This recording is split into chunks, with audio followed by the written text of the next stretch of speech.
Bəli, kiçik yaşlarımdan valideynlərim bu mövzu üstündə möhkəm durublar.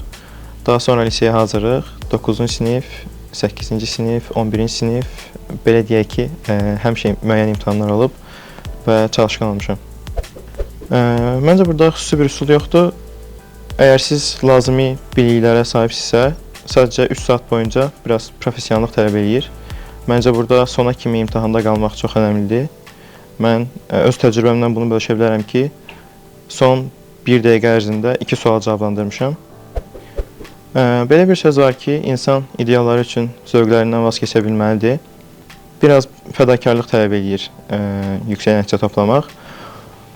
Amma sözün açığı mən çox da işlərimi ertələmirdim. Məsələn, hobbilərimi, şahmat oynayırdım, piyano çalırdım. Mənə yaxşı təsir edirdi. Düşünürəm ki, buraxılış imtahanı üçün Dövlət İmtahan Mərkəzinin topluları artıq bir standart halına gəlib. Buna əlavə təbii ki, başqa nəşələrdən istifadə eləmişəm. Amma əsasən Dövlət İmtahan Mərkəzinin topluları. Mən 1-ci qrupa hazırlaşıram. İnformasiya təhlükəsizliyi ixtisasına öyrənmək istəyirəm. Təbii ki də yox. Bir neçə günə nəinki öyrənmək, hətta stres, bildiklərinizi imtahan müddətində unutmaq. Məncə bu hallar daha çox baş verə bilər. Ona görə əvvəldən oxuyun.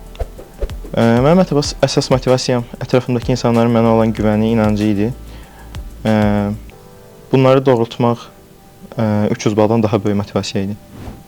Mən ənənəvi olaraq riyaziyyat fənnindən başladım, sonra Azərbaycan dili, sonra üzr istəyirəm, əvvəlcə riyaziyyat, sonra ingilis dili, sonra Azərbaycan dili.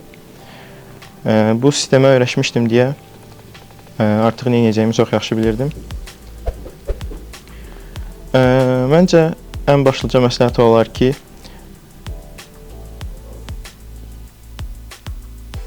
onun sinifdə blok fənlərinə yaxşı hazırlaşsınlar. Tələbə adı qazandıqdan sonra ilk hədəfim yiyələndiyim ixtisas üzrə ixtisaslaşmaqdır. Daha sonra vətənimə, millətimə xeyirli bir fərd olmaq.